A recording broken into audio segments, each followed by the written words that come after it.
Welcome to Daily Stoic. Today we will explore 8 types of people that we should avoid helping. The last type on this list is sure to surprise you. But before we dive in, take a moment to pause and listen to the story below. It contains a valuable lesson for this entire video. Once upon a time, there was a farmer named Pedro who lived in a small village. Pedro was known for his kindness and eagerness to help others. One day, while working in his fields, he discovered a snake trapped in a trap. Despite knowing the snake was dangerous, Pedro didn't hesitate to rescue it. He cared for and nurtured the snake until it recovered. But as soon as the snake regained its strength, it turned and bit Pedro before slithering away. He was left in pain and disbelief, realizing that the nature of the snake hadn't changed. It would still bite as a matter of course. From this story, we learn that some people are like the snake. No matter how much you try to help them, their nature remains unchanged. In our eagerness to assist, we sometimes overlook warning signs and end up getting hurt ourselves. It is crucial to understand the people we are helping, as not everyone appreciates our kindness. Imagine your energy as a battery. Some people recharge you, while others drain that energy quickly. Sounds familiar, right? Let's delve into the energy vampires, those who only consume your strength, and why recognizing them is essential. Before we begin with the first type of person, if you find this video helpful, don't forget to subscribe to the channel and turn on notifications to stay updated with the latest content. Let's get started with the first type, the ungrateful. Have you ever felt like you're facing a cosmic void, where any kindness you offer gets sucked in without ever coming back? These are the people who are never satisfied, always demanding more, and never expressing gratitude. Imagine you're sitting in a restaurant, enjoying a pleasant dinner with friends, and suddenly someone starts complaining about everything, from the food to the service to the color of the tablecloth. Yes, these are the ungrateful individuals in our daily lives, those who never know contentment. But why are there people who always seem dissatisfied? Psychology offers some intriguing explanations. According to research from the University of California, individuals with low self-esteem often struggle to feel gratitude.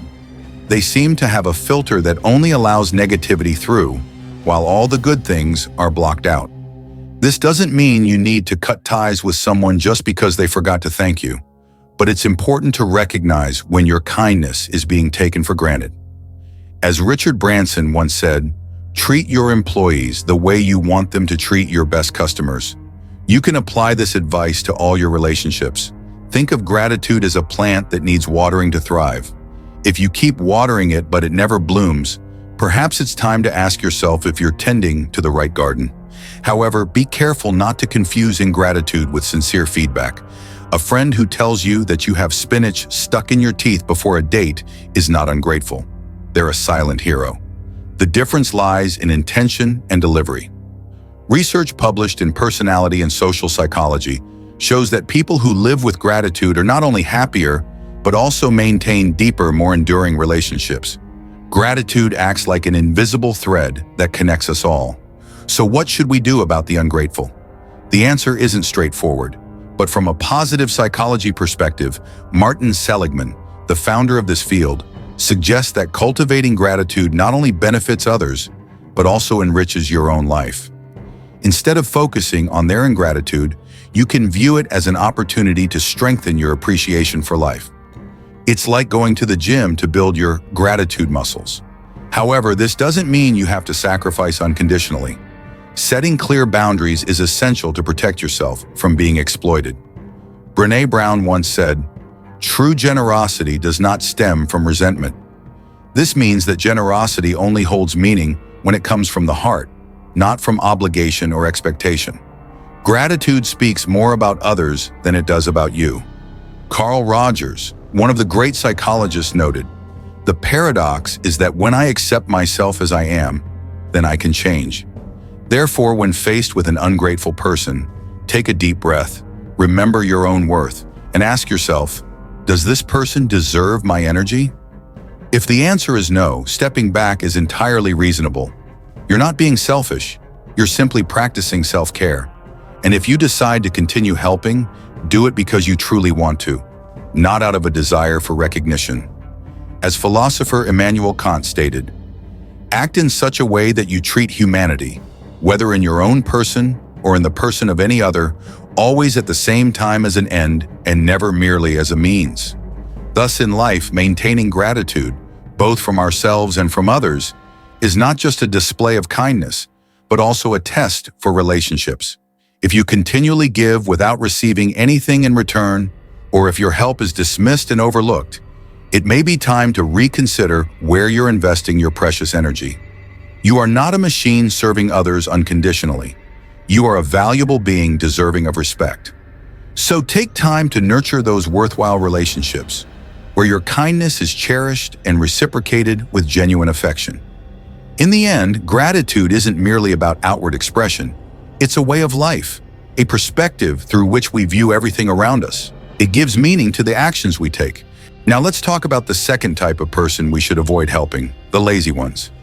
Have you ever encountered someone seemingly born to evade work? Those who are always finding excuses to do nothing, as if the sofa is their kingdom and the remote control is their scepter.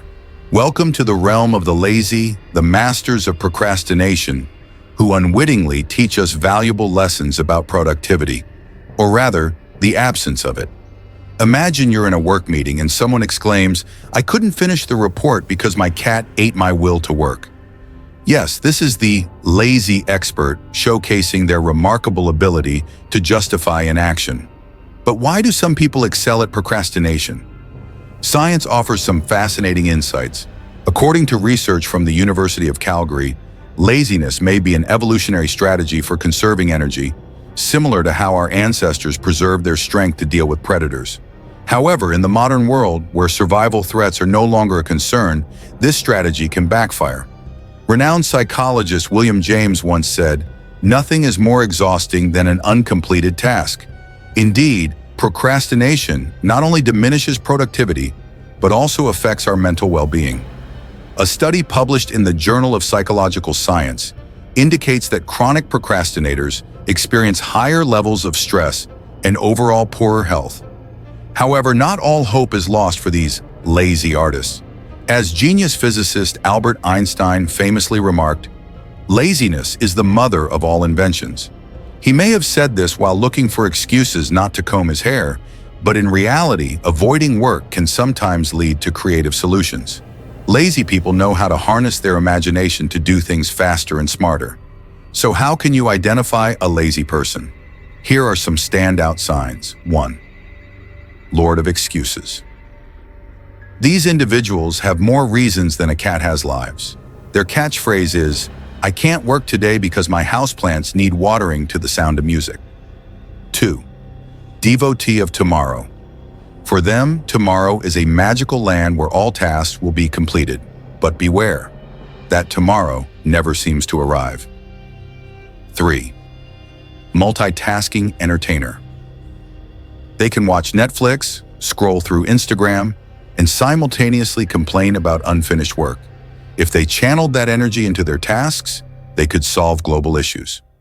4th, shortcut seeker. They are always looking for the quickest way to accomplish anything, even breathing. If there were an app for automatic breathing, they'd download it instantly. 5-minute nap saint. For them, an alarm clock is just a gentle suggestion. Just 5 more minutes, and suddenly an hour has slipped by. We're not saying you should shun all lazy people just because they prefer sleeping in over hitting the gym, but keep in mind that spending too much time with the lazy can inadvertently make you the odd one out in a sea of stagnation. Jim Rohn, the famous entrepreneur, once stated, "You are the average of the 5 people you spend the most time with, so choose your company wisely." No one wants to be the lone tooth in a mouthful of decay. Now let's move on to the third type of person we should avoid helping, the irresponsible ones. Have you ever encountered someone who lives as if the world around them has no consequences? They seem to exist in a bizarre universe where every consequence is blurred and every commitment is nothing but empty words. Welcome to the world of the masters of evading responsibility. These individuals have no qualms about basking in the sun while their ship is sinking, casually stating, "This isn't my problem. I didn't poke a hole in the boat." Irresponsible people have a strange knack for blaming everyone but themselves. They can shift every issue away from their own actions, leaving those around them feeling exhausted and frustrated. You might go out of your way to help them, but often the result is a cycle of disappointment, as they never acknowledge their mistakes or learn from them. If things go wrong, you might even end up bearing the consequences, despite being entirely blameless.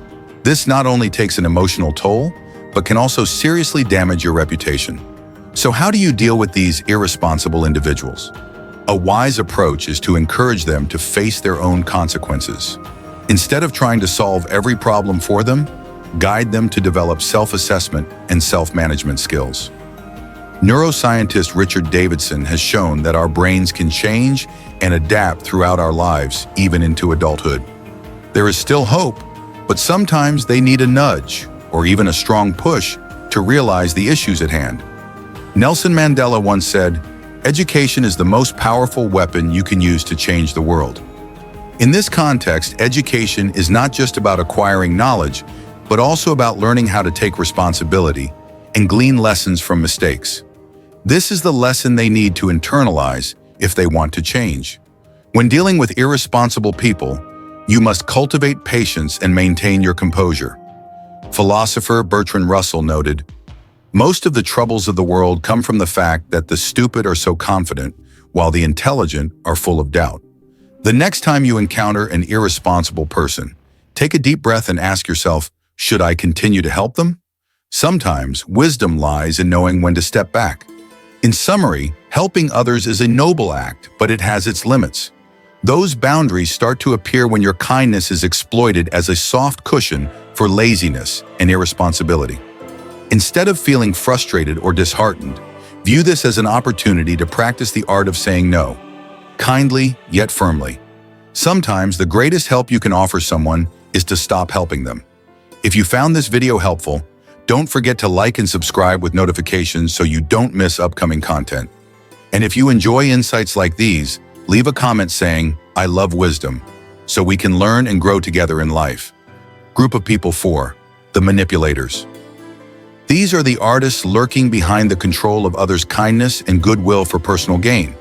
They have no intention of improving themselves or reciprocating help. They only exploit every opportunity to serve their own interests. Imagine you're playing a game of chess, but your opponent has a mysterious ability to move your pieces without you realizing it. This is the feeling you get when you fall under the control of a manipulator. But don't worry. Today we will learn how to recognize their subtle tactics and protect ourselves from these unpredictable schemes. Why do some people become masters of manipulation? Psychology offers some thought-provoking answers. A study from Stanford University indicates that individuals with a tendency toward narcissism and cunning often find it easy to manipulate others. They are like emotional thieves, draining your mental energy. Psychologist Robert Cialdini once emphasized, "The most powerful weapon against manipulation is knowledge." Consider your mental health as a fortress, with manipulators as invaders seeking to sneak in and control your life. If you don't have a solid defense system, before you know it, they will not only breach your barriers, but also occupy your mental space, like someone sitting in your home, comfortably enjoying your nachos without you even noticing. So how can you identify a manipulator? Look for these signs. 1. Emotional chameleons. They change their personality quickly and subtly depending on who they are interacting with. Like a chameleon, they adapt to the expectations of others to exploit their trust. 2. Gaslighting. Experts.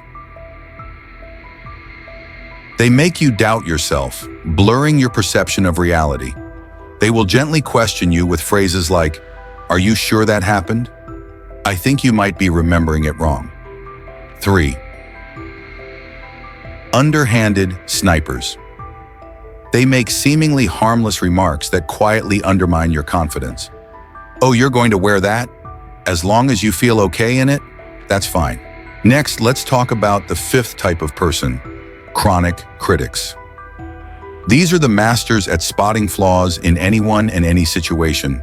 Whether it's the way you choose your outfit or how you schedule your day, they always find a reason to criticize, as if they have a 6th sense for detecting imperfections. Identifying them is not difficult. Just listen to how they speak. Their comments are often laced with negativity, leaning more toward destruction than construction. If you feel that any effort you make is met with disapproval, you might be dealing with a chronic critic. Dealing with them is like walking through a minefield of emotions.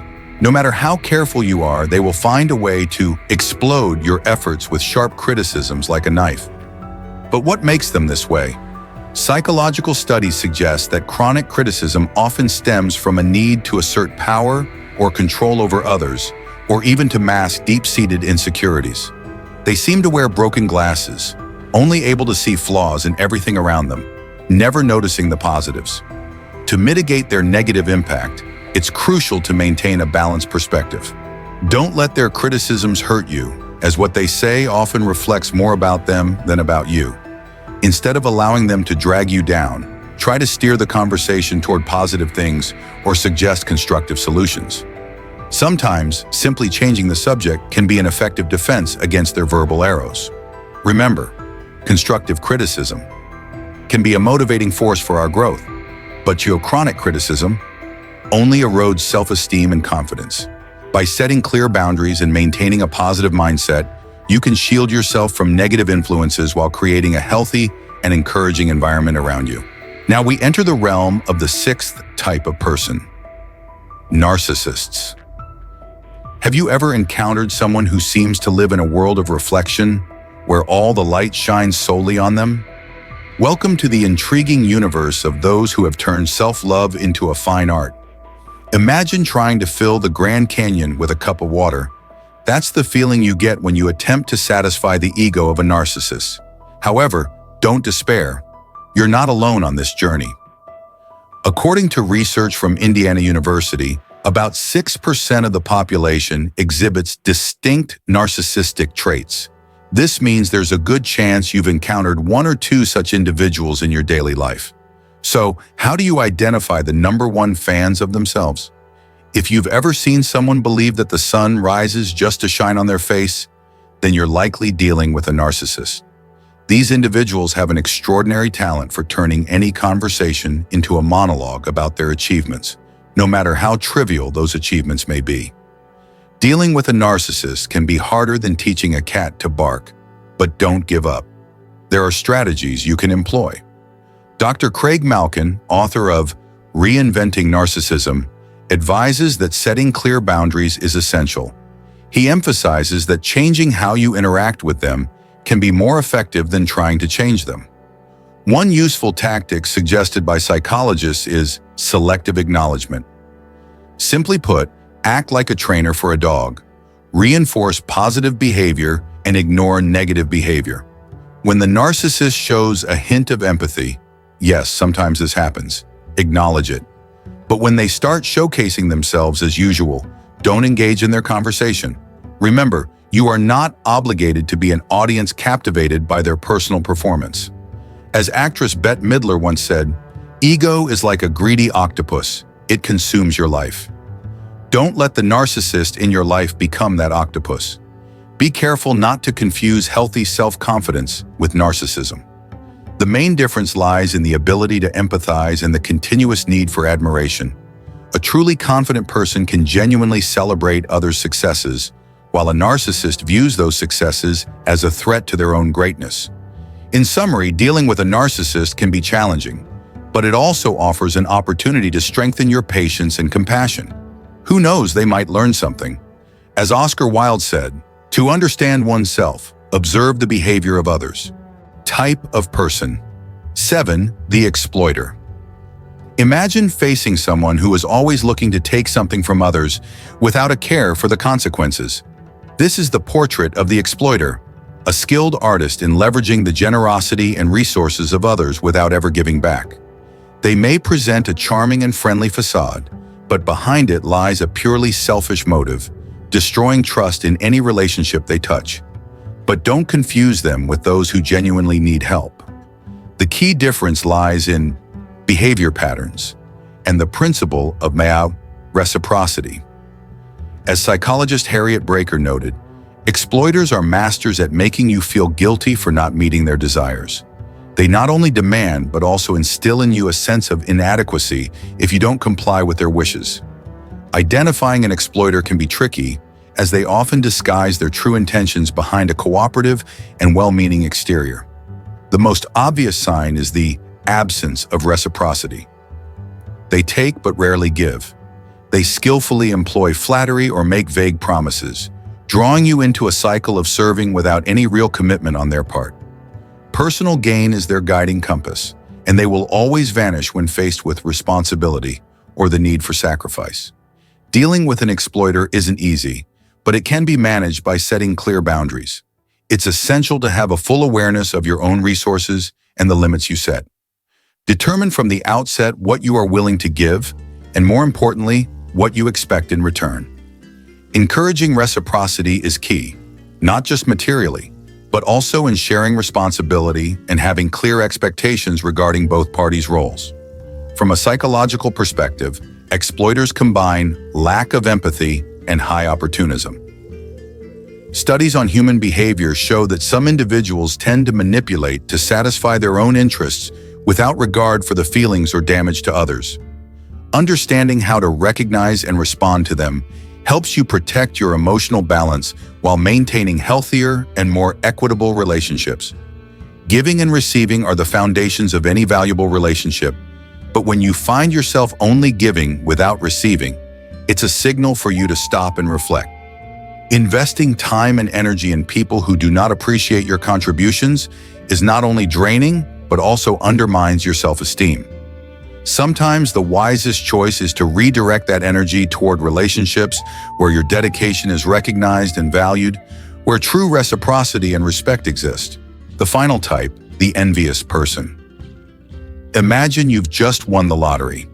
The excitement is overwhelming, but before you rush to share the news, let me reveal an interesting fact. According to research from Harvard University, 70% of lottery winners experience difficulties in their relationships after their win, with the primary cause being envy. But you don't have to be a millionaire to feel the destructive power of jealousy. From small successes at work to promising new relationships, the envious lurk nearby, ready to shoot arrows of sarcasm fueled by dissatisfaction and resentment. Why do some people easily fall into feelings of envy? Psychologist Sarah Protasi, in her work, The Philosophy of Envy, argues that jealousy arises when we perceive a discrepancy between what we have and what we feel we deserve. Like an universal justice meter within us, it gets disturbed when someone achieves what we believe should belong to us. Interestingly, envy doesn't have to be entirely negative. In fact, it can become a powerful motivator. As Thomas Edison once said, "To invent, you need a good imagination and a pile of junk." Substitute junk for envy, and you have a recipe for success or disaster, depending on how you handle it. What matters is how we react to jealousy, both from ourselves and others. Here's a seemingly paradoxical yet effective piece of advice. Keep your successes and plans a secret. In an age where everything seems to need sharing on social media, try the opposite. Why? Because when you publicly announce your plans too early, your brain produces dopamine, similar to when you actually achieve your goals. This can lead to a false sense of satisfaction, diminishing your motivation to pursue them. It's not just a feeling, it's science. Research in the journal Psychological Science shows that those who keep their goals secret are over 70% more likely to achieve them than those who disclose them. Reality is a darkly humorous twist of the universe. The more you share about your dreams, the less likely you are to realize them. Furthermore, when you reveal your plans, not only is your own mindset challenged, but so is the mindset of others. As writer Gore Vidal famously said, "Whenever a friend succeeds, I die a little." Multiply that by the number of people you tell about your plans, and you'll understand the amount of negative energy you might attract. So what should we do? Do we need to become hermits and keep all our successes to ourselves? Not necessarily. The key lies in selectivity. As Richard Branson said, "Trust your instincts and be selective about the people you share your dreams with." Treat your dreams and plans like a secret recipe. Don't easily disclose it to anyone except those you truly trust, who will not only keep the secret, but can also help you refine it. When you choose to share your success or plans, do so in an inspiring way, rather than provoking envy. Instead of saying, "I just got promoted," try saying, "I'm really excited about the new challenges at work." This subtle difference can significantly affect how others perceive your news. So how can you identify envious people? Here are some warning signs. 1. Forced compliments. Their congratulations feel insincere, like a vegetarian saying, "Enjoy your meal at a meat feast." The professional downplayer. No matter how great your achievement is, they dismiss it as mere luck or insignificant. The competitive fiend. Your success is an opportunity for them to brag about their own accomplishments. 4th, the subtle saboteur. They publicly support you but secretly try to undermine your plans. The information gatherer. They want to know every detail, not out of genuine interest, but to find faults or copy you. Recognizing these behaviors is the first step to protecting yourself. The next step is to develop what I call an oyster mindset. Turning discomfort into pearls. Remember, your worth is not affected by the success or failure of others. As Mark Twain said, "Comparison is the thief of joy." Focus on your own journey and personal growth. Jealousy often reflects the insecurities of others. As Eleanor Roosevelt once said, "No one can make you feel inferior without your consent." So when you sense envy from someone, smile, not because you take pleasure in their suffering, but because you realize you're on the right path. In summary, being selective about whom you share your successes and plans with is not selfish or arrogant. It's about protecting your energy, maintaining motivation, and shielding yourself from negative emotions. As Bertrand Russell said, "Don't worry about what others think. They care less than you think." So when you have good news or exciting plans, take a deep breath, smile at yourself, and keep it as a treasure. Only share with those who will genuinely rejoice for you. Let your achievements speak for themselves, as actions always carry more weight than words and will surely attract less envy. If you've made it this far, leave your mark in the comments with the phrase, "peaceful mind." Don't forget to like, subscribe, and turn on notifications so you don't miss out on the valuable content coming up. Share this video with anyone you think might benefit from it, and if you'd like to support the channel, consider becoming a member. Joining not only provides financial support but also unlocks exclusive perks just for members. The link is pinned in the comments for you to explore further. Thank you for your ongoing support, sending you a warm hug, and I look forward to seeing you in the next videos on the Daily Stoic channel.